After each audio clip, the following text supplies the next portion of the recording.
Wrestling fans, I am the Wolfgang and this is by pinfall or submission. Today we're going to talk about the summer of 2022 on the WWE. There's some things they haven't told you and I'm going to bring it to you because this podcast is about facts, not fiction, not fantasy, not speculation, but facts.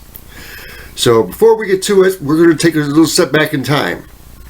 To be exact, 1992, there was a sexual harassment suit brought on WWFE from Barry O. Barry O was basically a mid-card wrestler. He went by Barry O. He didn't want to use his last name. His last name was actually Orton.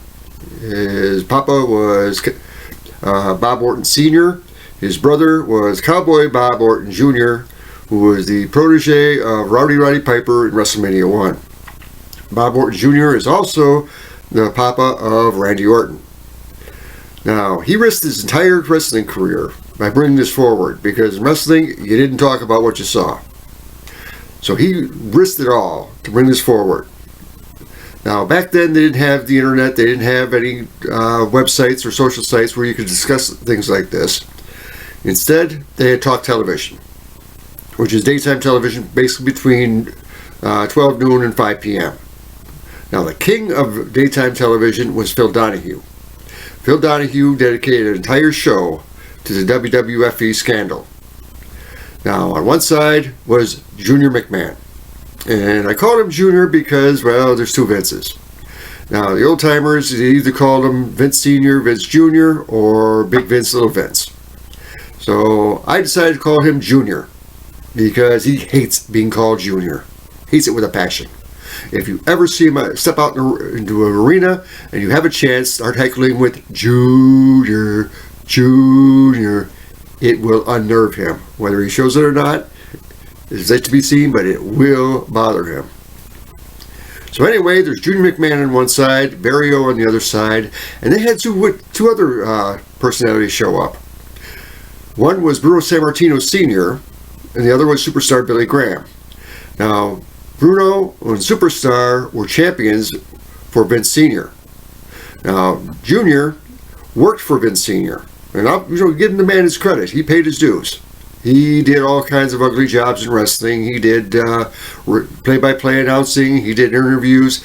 He did not elevate himself into a starring role until it was found out that he actually owned the company. And that came about with the scandal with the sexual harassment, and also at the same time he was facing federal indictment for steroid trafficking. So he's on this show, and now Superstar and Bruno could have sided with the company. They could have sided with wrestling, said nope, we didn't see anything, nothing to this thing. They supported Barry O's claim, and the claim was against three men: Terry Garvin, Pat Patterson, and Mel Phillips. Terry Garvin was the Director of Talent Relations. Pat Patterson was a right hand to Junior McMahon, and Mel Phillips was a ring announcer. They were accused of sexually harassing the ring boys, is what they called them. Basically, teenage boys who come in and help out. They set up rings, they take equipment, they tear it down, things of that nature. So, as a result, the three were let go. Fortunately, one of them made it back, Pat Patterson. Not only did he make it back in, but he was inducted in 1995 into WWFE's Hall of Fame, alongside Vince Sr. and Superfly Jimmy Snuka. Now, if you've watched Dark Side of the Ring, you know something about Superfly Jimmy Snuka. I will not comment on the man. He was never tried, he was never convicted. You're innocent until proven guilty. I'm just going to leave that alone. That's up to you to decide, because you're a thinking person. You make that call. But I thought it was pretty ugly to dishonor Vince Sr. that way. However, we're moving on. Along with Dark Side of the Ring, Ric Flair. What happened? Well, he was accused of sexually harassing a flight attendant. WWFE erased him. They took out the woo in their intro. They took out any mention of him. But lo and behold, guess who came back a few years later? The Woo. The Nature Boy himself. He's back. So now we have Junior McMahon. Now, Junior McMahon, did he really do anything wrong? Here's where the real rub comes in. What happens in this country when you file a civil suit is a lot of times they get settled. Now, in a settlement, what generally happens is that the plaintiff, the one who's being sued, will make an offer to the defendant. The defendant will make an offer to the plaintiff. I'm sorry, I misspoke there for a minute. The plaintiff will talk to the defendant. The defendant will make an offer and say, well, I'm not going to admit that we did anything wrong. You keep your mouth shut through a non-disclosure agreement, and I will agree to pay you X number of dollars. So, was there anything done wrong with WWFE? Well, it all depends if they use company money. Another little linchpin to it is, were there any suits filed? Because if a suit was filed against WWFE for sexual harassment, they walked in and said, we're not going to admit anything, you signed this non-disclosure agreement, we'll pay you X number of dollars, and the matter's settled. Nothing was done wrong, really. It's all a part of doing business. However, if Junior McMahon used company money and there was no suit filed, that's paramount to embezzlement. That could really hurt him.